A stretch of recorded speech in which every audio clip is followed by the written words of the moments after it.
नमस्कार मंडळी.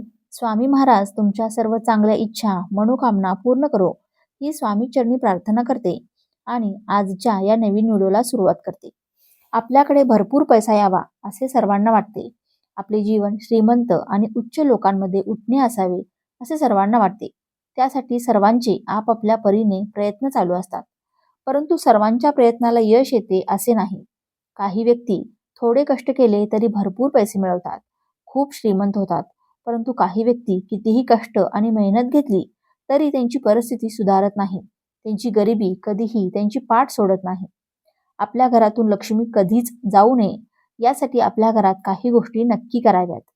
त्या कोणत्या गोष्टी आहेत हेच आपण आजच्या या व्हिडिओमध्ये जाणून घेणार आहोत. त्यासाठी व्हिडिओ हा शेवटपर्यंत नक्की पहा आणि चॅनेलवरती नवीन असाल तर सबस्क्राईब करा आणि व्हिडिओला एक लाईक करून माता लक्ष्मीचा कृपा आशीर्वाद प्राप्त करून घेण्यासाठी कमेंटमध्ये जय महालक्ष्मी असे नक्की लिहा. कधी कधी असे होते की घरात भरपूर पैसा येतो, परंतु तो लगेचच निघून जातो. घरात पैसे येण्यापूर्वी जाण्याचे मार्ग ठरलेले असतात. काही व्यक्तींचे उत्पन्न खूप कमी असते, ज्यामुळे त्यांच्या कुटुंबाचे पालन पोषण करण्यास ते पैसे पुरत नाहीत. जर तुमची पण अशीच परिस्थिती असेल तर या परिस्थितीतून बाहेर पडायचे असेल आणि बदल करायचा असेल तर आम्ही सांगत असलेले उपाय श्रद्धा आणि भक्तिभावाने मनापासून करा, तरच नक्कीच तुम्हाला लाभ होईल.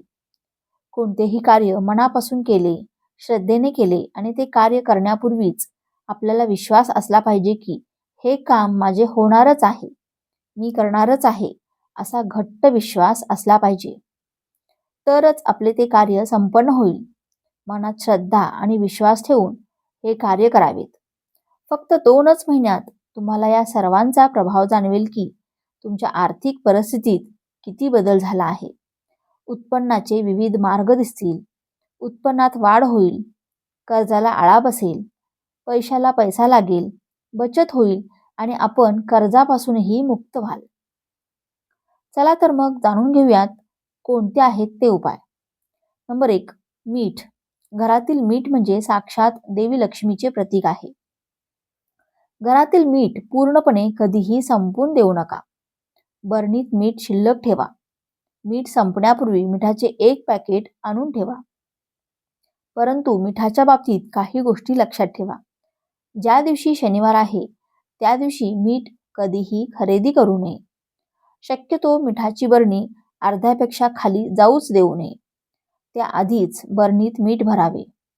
कोणत्याही धातूच्या भांड्यात मीठ कधीही ठेवू नये.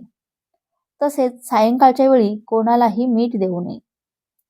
नंबर 2, असं म्हणतात की आपल्या उत्पन्नाचा 15% भाग हा भगवंतासाठी, धर्मासाठी अवश्य द्यावा. आपण भरपूर दान धर्म करावा. यासाठी नाही की आपण 1 रुपयाचे दान केले तर आपल्याला त्या बदल्यात 100 रुपये मिळतात. दान धर्माचे आपल्या शास्त्रांमध्ये फार महत्त्व आहे. दान केल्याने आपले दुर्भाग्य सौभाग्यात बदलते. तसेच अन्नदान केल्याने आपल्याला कधीही अन्नधान्याची कमतरता भासत नाही. आपल्याला शक्य होईल तसे अन्नधान्य, पैसे, कपडे, गरजेच्या वस्तू तसेच आपण जे काही इतरांना देऊ शकतो ते जरूर द्यावे. आपण कितीही गरीब असलो, आपले उत्पन्न कितीही कमी असले तरीही कमीत कमी अमावस्या आणि पौर्णिमेच्या दिवशी तरी जरूर दान करावे. परिस्थिती खूप वेगाने बदललेली तुम्हाला जाणवेल. नंबर 3, आपल्या घरातील मुली जेव्हा माहेरी येतील तेव्हा त्यांचा आदर सत्कार करा, त्यांचा मान सन्मान ठेवा. असे म्हणतात की मुलींचा आणि नंदांचा आदर सत्कार करणे म्हणजे साक्षात देवी लक्ष्मीचा आदर सत्कार करणे होय. त्यांना कधीही रिकाम्या हाती घरी पाठवू नका. काही ना काहीतरी नक्की द्यावे.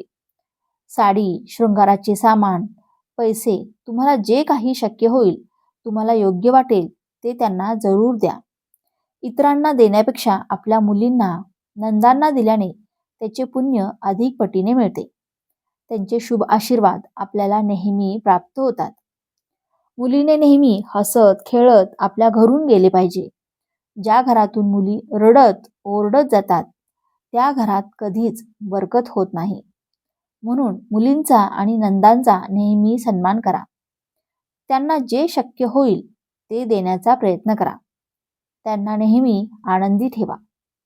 नंबर 4, पुढील उपाय म्हणजे आपण दररोज भगवंताची पूजा करतो. भगवंताची पूजा करताना आपल्याला पूजेतील साहित्यांची आवश्यकता असते. म्हणजे जसे की ताम्हण असेल, दिवा असेल. मग आपण देवपूजा झाली की ती भांडी आपण स्वच्छ करतो आणि पालती झाकतो. परंतु हे खूप चुकीचे आहे. देवपूजेची भांडी कधीही पालती ठेवू नयेत, ती सरळ ठेवावी. तसेच देवघरामध्ये तांब्याच्या तांब्यामध्ये स्वच्छ पाणी भरून ठेवावे. हा तांब्याचा कलश ईशान्य दिशेला ठेवावा. तसेच त्या तांब्यावर एक छोटी प्लेट झाकून त्यामध्ये थोडीशी साखर किंवा गूळ ठेवावा. दररोज देवपूजेनंतर कलशातील पाणी झाडांना विसर्जित करावे. त्या प्लेटमध्ये ठेवलेला साखर किंवा गूळ हा प्रसाद म्हणून खाऊन घ्यावा. त्यात दुसरे पाणी ठेवून त्यावर पुन्हा साखर, गूळ ठेवून झाकून ठेवावे. यामुळे घरात सुख समृद्धी येते. नंबर 5, पुढील उपाय म्हणजे घरातील स्त्रियांनी स्वयंपाक करताना कधीही मोजकाच स्वयंपाक करू नये. घरातील सगळ्यांचे जेवण झाले की संपूर्ण भांडी रिकामी होऊ नयेत. कधी कधी एखादी पोळी किंवा थोडीशी भाजी, भात काहीतरी शिल्लक राहायला हवे. दुसऱ्या दिवशी आपण ते कुत्र्यांना किंवा इतर प्राण्यांना दिले तरी चालेल. परंतु जेवण झाले की लगेच सर्व भांडी रिकामी होऊ नयेत. कारण स्वयंपाकात देवी लक्ष्मी असते आणि संपूर्ण स्वयंपाक संपणे आणि जेवणाची भांडी रिकामी होणे म्हणजे देवी लक्ष्मी घरातून जाण्याचे संकेत आहेत. त्यामुळे असे होऊन देऊ नका.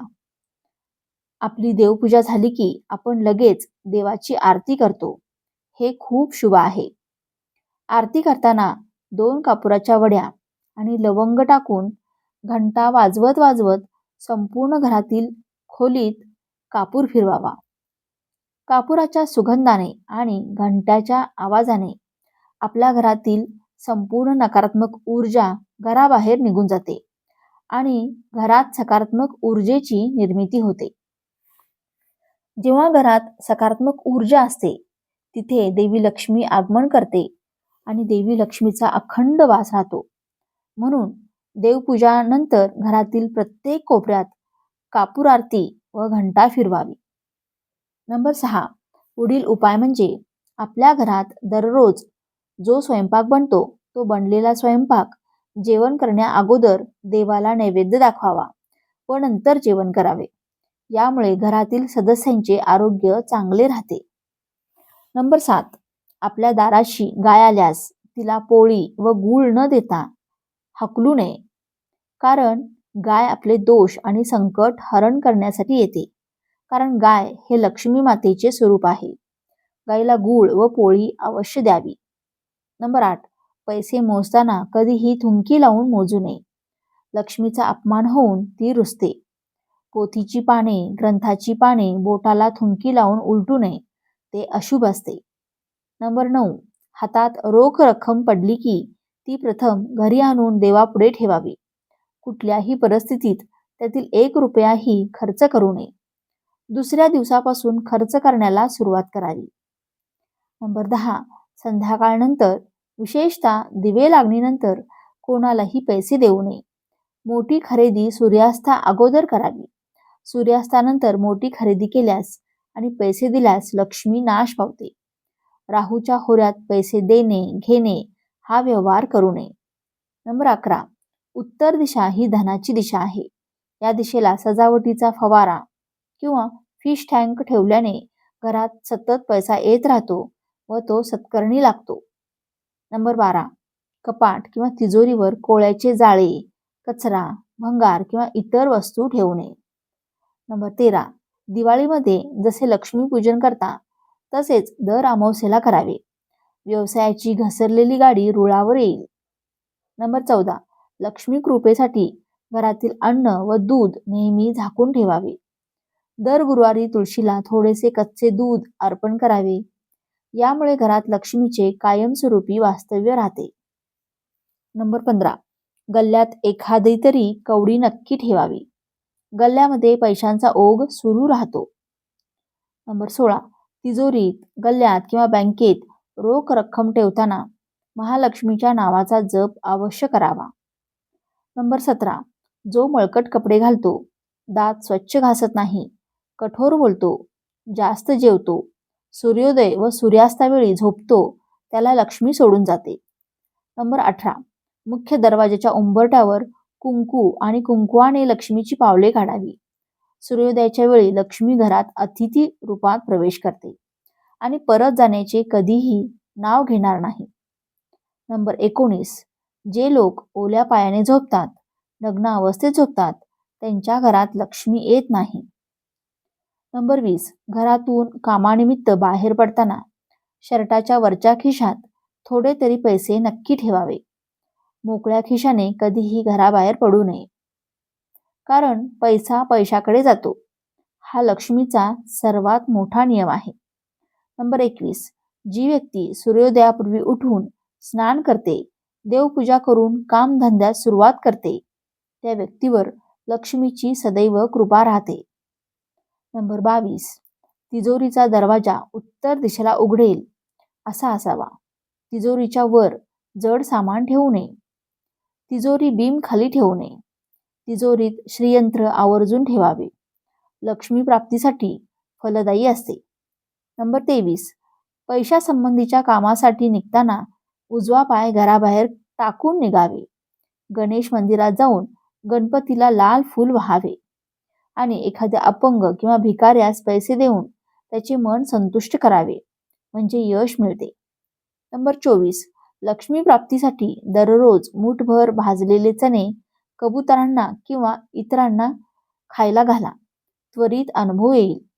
या साध्या उपायाने सुद्धा आर्थिक प्राप्ती वाढते. नंबर 25. जेवल्यानंतर खरकट्या हाताने पैशाला किंवा देवी देवतांच्या फोटोला स्पर्श करू नका. यामुळे घरामध्ये बरकत राहत नाही.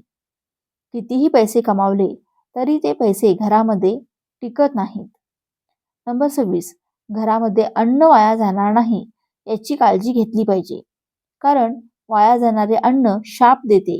परिणामी घरात हळूहळू दारिद्र्य आणि आजारपण येते आणि अशा घरात लक्ष्मी फार काळ टिकत नाही. नंबर 27. अतिथी देवो भव असं आपल्या हिंदू संस्कृतीत म्हटलं जातं. त्यामुळे घरी आलेल्या अतिथींचे स्वागत मन मोकळेपणाने करावे. अतिथीला पाहून तोंड वेडेवाकडे करू नये. ज्या घरात अतिथींचा अपमान होतो त्या घरात कुठलीही देवता वास्तव्य करण्यापासून पसंत करत नाही. जर तुम्हाला हा माहितीपूर्ण व्हिडिओ उपयुक्त वाटला असेल तर व्हिडिओला एक लाईक नक्की करा आणि चॅनेलला सबस्क्राईब करून आम्हाला प्रोत्साहित करा. तसेच हा व्हिडिओ संपूर्ण पाहिल्याबद्दल आपणा सर्वांचे मनापासून आभार. धन्यवाद. श्री स्वामी समर्थ. जय महालक्ष्मी.